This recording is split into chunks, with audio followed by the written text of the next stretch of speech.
I don't even. Hi, I'm Bobby Holcomb. I am head coach at Webb School of Knoxville and also owner of Knoxville Endurance. Today we're going to be doing our monthly interview, and today we're interviewing Amber Zimmerman. Amber is a Knoxville native. Way back in the day, but even though it's not that long ago, I feel like it was just like yesterday, to be honest with you. But from about 2006 to 2010, she attended the Webb School of Knoxville. And then from 2010 to 2013, she attended the University of Tennessee. And then from 13 to 15, she was at the University of New Mexico. Is that all accurate so far? Am I right on par? You're good so far. Awesome. And now today she's currently living, and where are you living at today right now? I'm in Philadelphia. Wow. Okay. Took back across the country. Yes.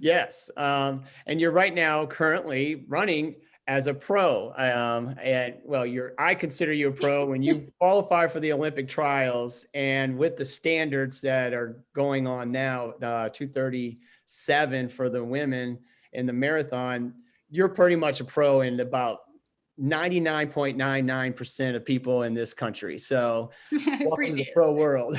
And you're only one of how many that have qualified so far? I don't know. At Houston, I think I was the last one in, and I was 13th, I think, to qualify. So it's early. I think there'll be a lot though. It's, that is a great point. It is early, but at the same time, you only have another what, year and a half before the actual trials. I mean, because they took a whole entire year where they didn't have anything, no qualifying standards or anything. And so this is going to be a far less field than it was in, the 3 years ago or 2 years ago in Atlanta. So it'll be interesting to see how many actually take part. And 2:36 is not an easy time to go after. And tell us about your progression in the marathon, if you don't mind to start there. And then we're going to kind of go backwards from that point. It's short. I mean, I've only done 3 marathons. So Houston in January was my third. I started in 2018. I took a tackle at my first marathon then, because I was trying to go after the standard. I just kind of got talked into doing a marathon by some friends at that point. Yeah. So I hadn't really thought that much about it then, but because the standard was out and it was kind of going into that period for 2020 Olympics, I thought, yeah, whatever, I'll just go for it. And I ran my first marathon at California International Marathon, CIM, which a huge marathon, had tons of women going after the standard. So I just positioned myself in that race to go after it. And I felt like I was fit enough to run that. But again, I had no experience at all. So it's really hard to tell. And yeah, I mean, I ran with a great group of girls. I felt fantastic that day. And I thought, I'm absolutely going to get it. It was 2:45. I thought, I was on pace through halfway, had a buffer, thought I had it in lock. I got to mile 18, felt really good. Got to mile 20, felt really good. And I thought, it's 10K left, what can go wrong? Yeah. And for anybody who's run CIM, it's kind of rolly for the first 20, and then it becomes pretty flat for 10K, which feels like uphill. Yeah. And so, that last 10K was started to turn into a battle. About 21 and a half miles in, I just really started to crumble. My calves really locked up. Right. My hands got so cold I couldn't get my nutrition, so I just cramped terribly for the last 5 miles, and right. I really fell apart, and I just rallied to finish that race because I thought, I didn't come here to step off. At least I can get a Boston qualifying time and run there. And I ended up running 2:45:54. So that was kind of heartbreaking because I saw the time and I heard him announcing people's names crossing the finish line saying they qualified, and I was heartbroken as I just kind of limped my way across the finish line. And yeah, that was back in 2018. And then, I thought I'll give it another go. I still have time to, regroup before the 2020 trials. I can try again. So I wasn't that beat up. I mean, I was at first, but so I trained some more. into 2019, and I felt like I was pretty fit, but then I ran into like these horrible headaches, and I was just, whenever I ran, I was having like a really, really hard time seeing and hearing and stuff like that. And when I would race and get my heart rate up, I was just like crashing and burning. Yeah. And I was really stressed with grad school at the time, and things just like weren't going well. Yeah. And so I ended up running a half marathon where I crashed and burned, and I got really unmotivated at that point and just kind of pulled the, I pulled myself out of everything. I was supposed to run CIM again, and I pulled out of that because I was like, I don't think I can suffer through a marathon at this point. Right. And just stopped running pretty much for competitively for like 2 years. I did almost, I don't think I raced at all for 2 years. I was trying to tackle my headaches and figure out what was wrong. I had like a brain thing, but it's fine. And so I just had a hard time running fast, and I just ran slow for a really long time. Yeah. And built up my endurance, built up my fitness again, and just fell in love with like really long distance running that I had never been able to do because I was always trying to run too fast. Right.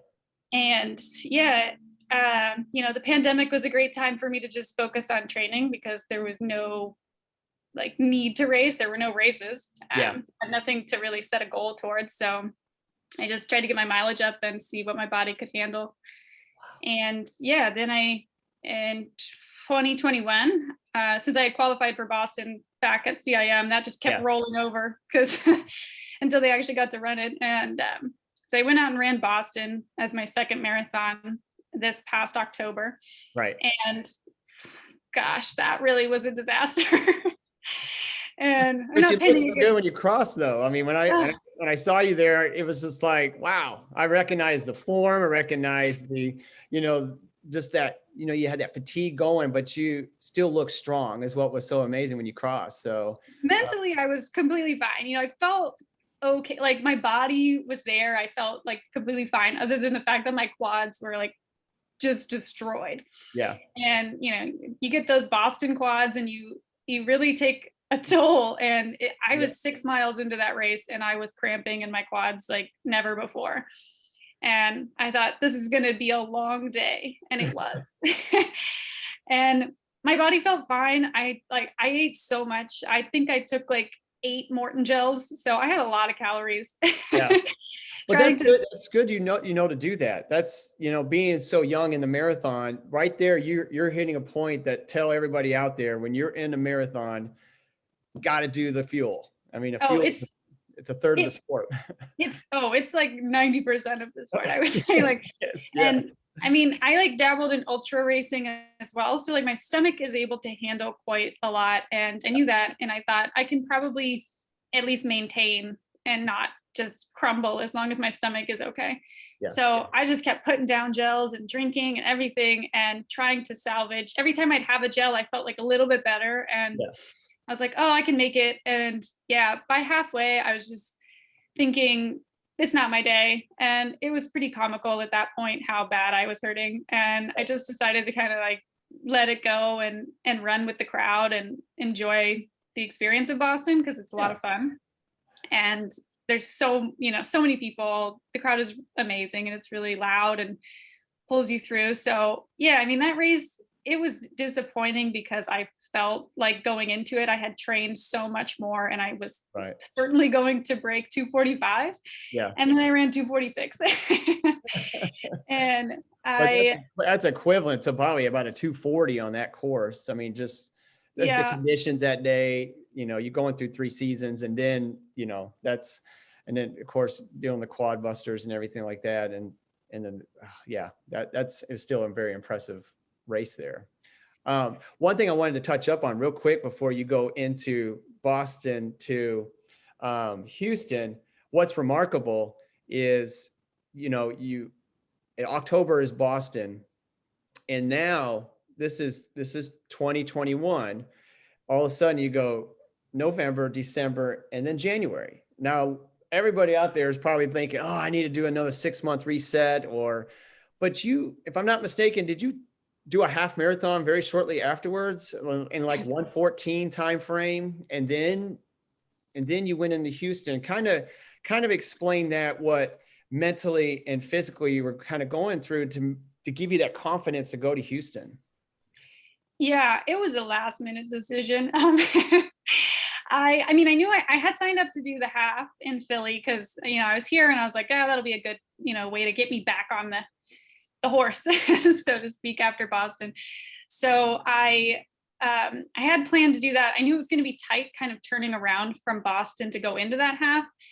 And so, I just kind of like slowly jogged around and shuffled after Boston, trying to get my body to like accept running again.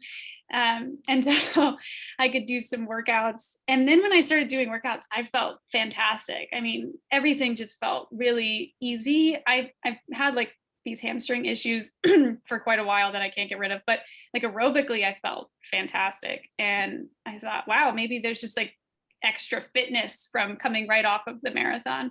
Yeah. Yeah. And so, yeah, I was able to just kind of like tailor my training to something a little bit faster. And one of my teammates here had mentioned doing Houston, and I thought, no way, that's really soon. There's just, maybe I'll do the half or something if I don't run fast in Philly. And so it was not like on my radar. But I was so disappointed in Boston, and I knew I was faster than that I figured I may as well do something else and try to prove my potential to myself, because I knew I wasn't like a 2:46 runner, Right. And so, yeah, I mean, my workouts were going well. I was kind of experimenting with like trying longer progression runs and trying longer tempos and stuff like that. And they were just, I didn't fail any of them. They were all going really well. And so I was pretty confident going into the Philly half that I was going to PR, but I was just trying to break like 1:16 because I had only run 1:18:30, back in like 2018 or something like that. And so I had no idea what I could run. I felt like I could certainly break that. Right. And so that day was a shock to me. Running 1:14 was, I never would have imagined I would have run that fast. I think I got to 10 miles in and I had, 3 to go. And I was calculating in my head, like, oh, geez, like maybe I can break 1:15. And then I was like, oh man, I'm like really going to break 1:15. And I felt so good that day. And that gave me a lot of confidence that now running, 2:40 in the marathon wasn't going to be so much of a reach, because I could come through the half a lot faster. And I was thinking I could run probably 2:40, and then I was like, maybe they'll release the standard and I'll have some kind of idea of what I should go for. And I always had in the back of my head that they were going to drop it to 2:37. Yeah. So when they did that, I was like, well, here we go. May as well, because I was kind of training for like around 6-minute pace. I mean, I was training for 6:08 because that was 6:07, 6:08 because that was 2:40. Right. And I thought, what's another 8 seconds, 9 seconds. So, I mean, I, again, just kept experimenting with those longer tempos where most of them I was running well under 6-minute pace for, 12, 14 miles. Mm-hmm. And so I thought I can probably run 2:37, but it was such a big PR to think about that I was like, I hope I can do it, but you never know. Yeah. And so you basically just went in, just put yourself out there, gave yourself a chance, and which is huge. That's a huge message to for a lot of people out there. Is like, you went in with uncertainty, but you gave yourself a chance to go and succeed. And a lot of people just don't do that. And they feel like I have to be at this certain level of fitness for me to even go and attempt anything. You didn't even know what level of fitness you're really at. You kind of knew the general area, but you're like, well, let me just go for it and let's see what can really happen. And I think that's remarkable, mentally and physically to do, going in, because I mean, I just think I wish more and more athletes and even coaches would even, get that message out there. Give yourself a chance. I mean, and you did that. And that's remarkable to do that, because you go in, you gave yourself a chance, and now look at you. Now you're in the sport. You're stuck in the sport for another couple of years now. You got to go to the trials. I know. Now I have to run another marathon. Yeah. So you're going to the trials, which I know they haven't, nobody knows where it's at the current moment. We know the field's going to be smaller on both men and the women.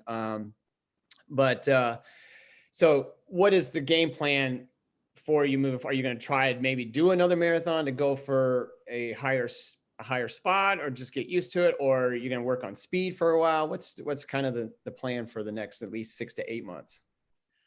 Yeah, I mean, I kind of wanted to like settle back in and I really love running. So just for what it is. And I think that's improved my longevity, is just being able to appreciate just running and not racing. So, I don't have any like lofty goals right now, I think, to try to do any race anytime soon. I'm doing, I think, a 10 miler in like May, but for the most part, I'm just going to kind of have fun with the training. And I mean, I definitely want to go after a much faster marathon time, because now I think, why not? Especially at Houston, seeing women who are so like excited about running and chasing their dreams, and then dropping like crazy times. Kara running 2:19. Like it just makes you think, like, what else am I capable of?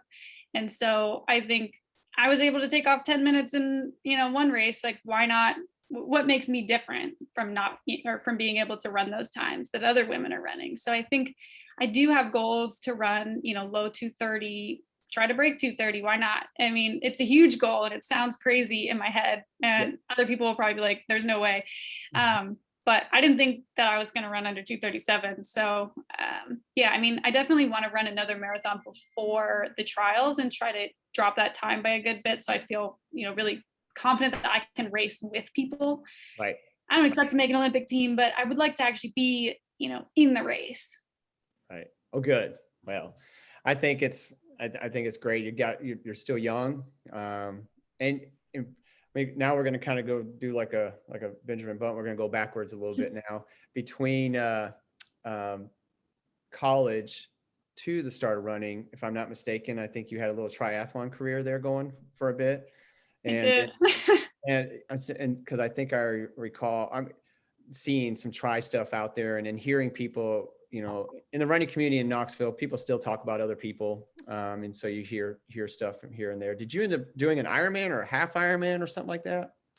No, quite the opposite. I raced like super sprint stuff. I raced for this team called Major League Tri, which was super sprint, like very, very short triathlon, team-based stuff. So they were high intensity short races. I raced, draft legal sprints, which are the shorter triathlons, but you can draft on the bike. But yeah, I raced as an elite triathlete for a couple years right after graduating, and, to mix it up a little bit. And yeah, it turned out to not be the world for me. But it gave you a break from the sport. It did.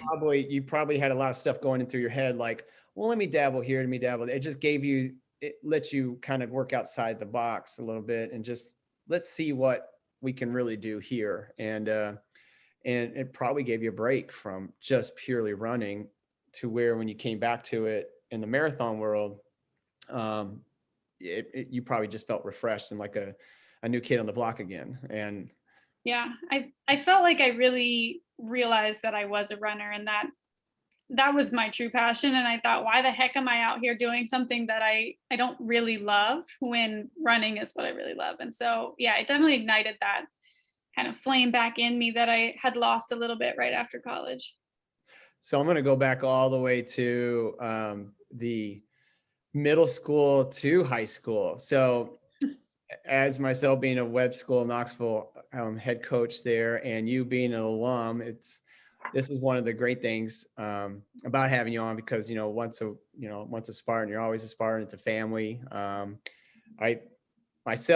My athletes that I've worked with since 2014, I still keep in touch with, and just try to kind of see how they're coming along and everything.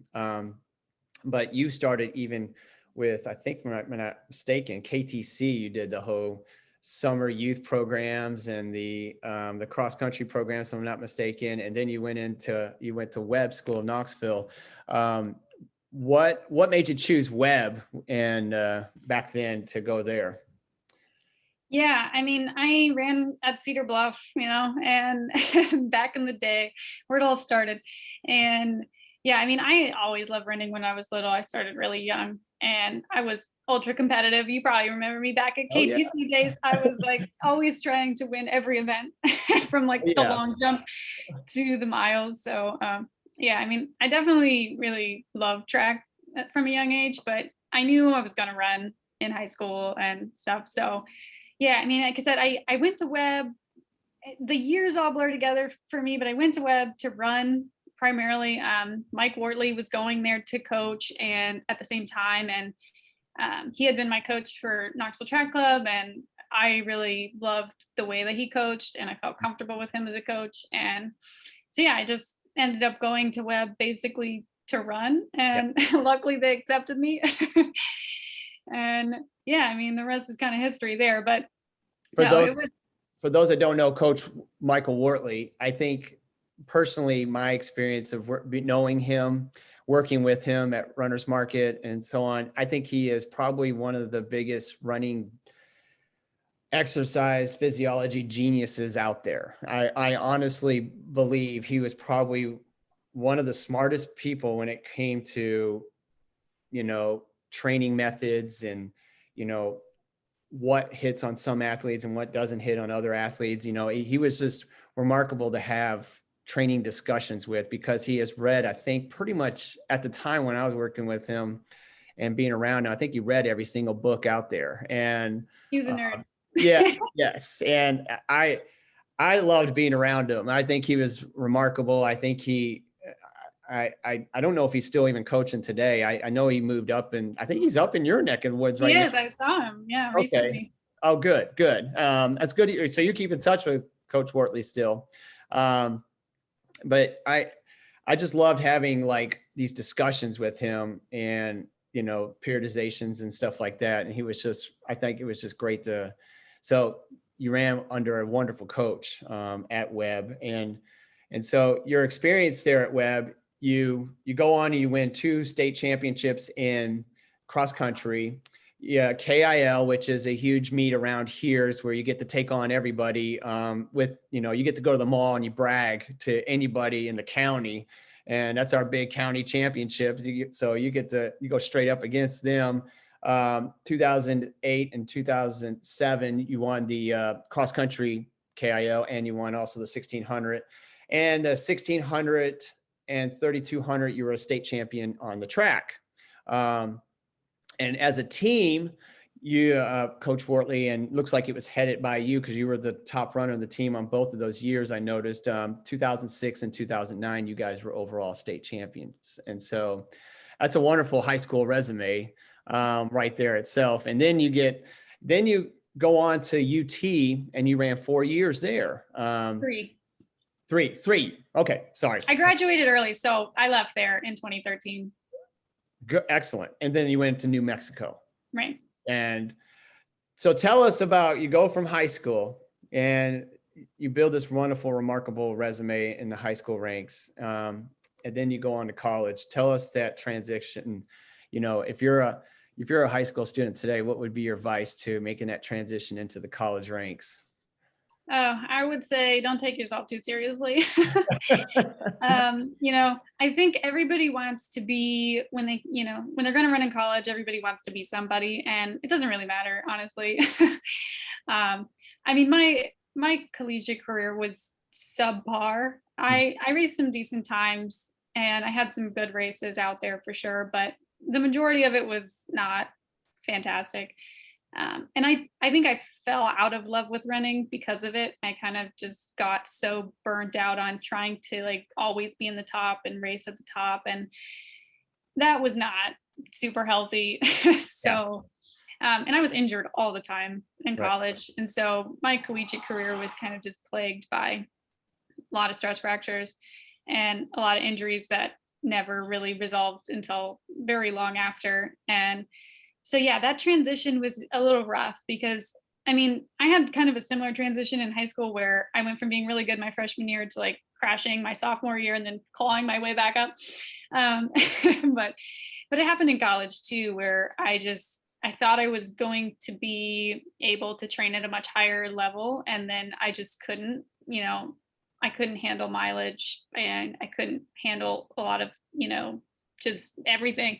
Yeah. And so I was injured all the time, and so my races just never really showed what I felt like I was able to do, and that was really disappointing. And so yeah, I would just say that definitely doesn't define you. I had a lot of other great things come out of college besides running. So I appreciate my time on the team at both UNM, New Mexico and Tennessee. I mean, our team, we did end up, getting third at nationals at New Mexico, and that was exciting to be on that team. But yeah, I mean, as an individual, I definitely didn't break any records in college. So to set you up for today, you learned a lot from both your high school and college career about yourself, your body, your mind, to kind of help you get to where you're at today. And one of the things I kind of want to kind of close into here shortly. I know you have studies you have to do, so we could probably talk all day, but the one of the big things is you're self-coached now, and you have went through probably middle school, you went through 2 or 3 coaches. In high school, you went through one. And then in college, you probably go through another 2 or 3 coaches. I think you had JJ all 4 years or 3 years. And then did you have one coach only in New Mexico? Yeah. And so all of that combined, you go through 3 or 4 or 5 coaches, different philosophies, just mental, physical training methods, period. And so you take away, and what gave you the confidence to say, you know what? I'm going to do this. I'm going to do this on my own. What set it up today that made you go from high school, college to now to where I am so confident mentally and physically with my abilities? And when you're self-coached, what methods are you using and stuff? I think my stubbornness is probably what landed me here. I'm not sure that I chose it. I think that ultimately, I feel bad for my coaches that I've had, throughout my career, because I was really stubborn and I didn't listen, to anybody. So, I just was joking with Mike about it. Like, I wish I would have listened to him when I was younger, because I probably would have been much more successful throughout college and everything. But I felt like I had to run every run at under 7-minute pace. I felt like I had to, which was not what he believed, and I felt like I needed to do high mileage, train hard all the time, never take like breaks. And I didn't, I really learned a lot about myself, I guess, going through these different coaches, because I always felt like they didn't understand me, but I think that I didn't understand me at the time. And I was just making rash decisions that really most people do, because they think I have to run fast to be fast, but it's not true. And so, I learned a lot from all of those coaches. I think the majority of them, always did tell me to slow down. And that's probably the most important lesson I learned from everybody, was to back off and, do that kind of periodization, do that kind of 80-20% rule kind of thing, where you're not always going all in. And that's been really my philosophy now, is I try pretty hard to stick to that. Right. I do my easy days quite easy, usually over 8-minute pace. And then I just really hit my workouts hard when I need to. Right. But I think I always thought when I had coaches, like, about workouts that I wanted to do and things that would excite me, and I never got to do them. And I think that that's the best thing about coaching yourself, is you can do whatever you want, and you can experiment. I mean, I think that's kind of like the science nerd in me, is just wanting to experiment and see what works and what doesn't work. And that's been a lot of fun. I tell people, like, I don't like to fail in workouts. I think a lot of coaches write workouts where they expect people to fail to see where their limit is. But I don't necessarily believe in that. I believe in building confidence, so that you trust your body and you know what you're capable of. And So I pretty much write workouts that I know I can do. And, you know, occasionally I get to a point where I fail a little bit, Mhm. but I don't ever crash and burn. Right. And so I don't have those workouts that just really break me down and make me feel like, man, I'm not good. Right. And Those that, are excellent points. I mean, honestly, that's like what you just touched up on about college, because there's a lot of athletes, male, female, out there that just we have a very heavily self-absorbed sport, and a lot of times that's the tough part for coaches and athletes, having that connection and having that personal connection, and sometimes one, there needs to be that from time to time, but two, sometimes it's like, be open-minded, and it's wonderful you say that, because they're going to be a lot of, I mean, heck, my own high school kids, and I know they're going to be high school kids that watch this, and when they go into that, make that transition from middle school to high school to college, trust the process. If you got a really good invested coach, trust the process. But if you, but at the same time, learn from it, be a student of the sport. And that's amazing that you still were a student of the sport, regardless of how you took it upon yourself, how you were back then. And then now you're probably still reading books, I'm sure. And you're probably still kind of seeing who so-and-so is doing, or I'm sure now that you're at a higher level, it's like, okay, now I gotta be smart about this. What's kind of the method that you're kind of using? I guess the 80-20 you mentioned, but is there like a set philosophy, or is it just kind of more on feel right now? yeah, I mean, it's just not pushing when I don't feel there. I think that's the best thing too about coaching myself is if I feel bad on a day, then, I don't try to push through that. There's a time and a place for that. And, it's not most of the time. Yeah. I really prioritize sleep and recovery. So I don't take days off anymore, which is, not for everybody.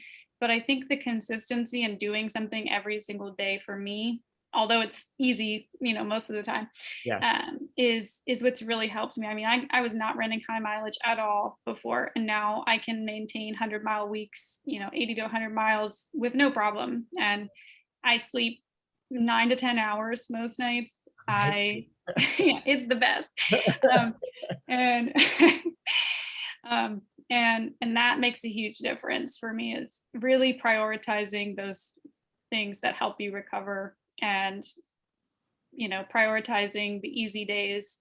They're just as important as the fast days, and it's just so much more rewarding when you can run really fast and not feel like garbage.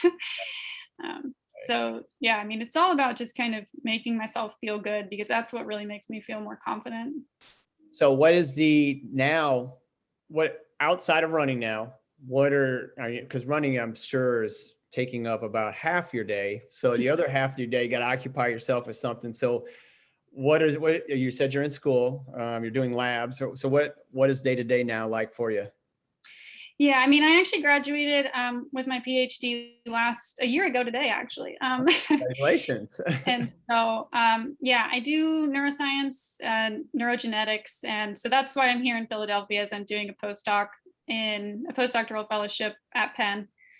And so, yeah, that takes up most of my day. I run really early so that I can work the rest of the day. But that's been also really helpful. I think I'm really happy I'm not like a professional runner full time, because I don't think I could be mentally.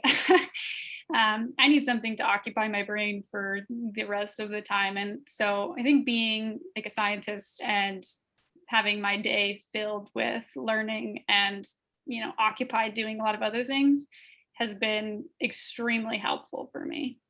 Are you tempted at all to like jump into the Penn relays and do the 10K?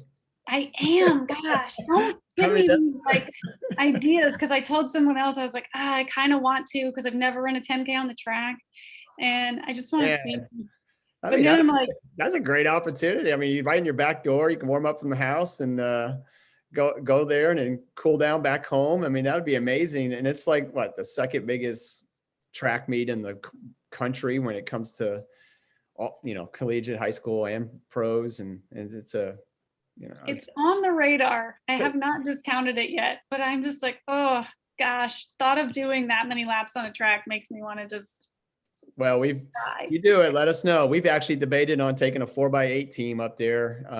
should. Our women's Webb has actually a pretty good 4x8 right now. And so Nice. we're debating on making the trip up if it fits the schedule correctly. We're still talking it out. It's something we've always wanted to do, but we don't know yet. So It's fun. Amber, thank you very much. Bobby. We are all proud of you here and back in Knoxville. I'm definitely going to be putting this up on the web page. I mean, I think it's remarkable how your career has developed, and a lot of learning points today for a lot of youth out there. And I think we're excited. Me as a fan, I'm excited to see how things develop in the next several next couple of years, especially when you go to the trials. We'll be there as a fan for sure. So, but when you ever come back home, make sure you stop by the family, stop by the house, and at Webb and say hi, because I love for you to sometime run with our team, and that way we can continue to grow our tradition. We have a wonderful tradition at our school, and you are a very heavily part of that, and we are all proud of you here. So thank you for taking the time today. Of course. Thanks for inviting me. It's been great. All righty, I'm gonna go ahead.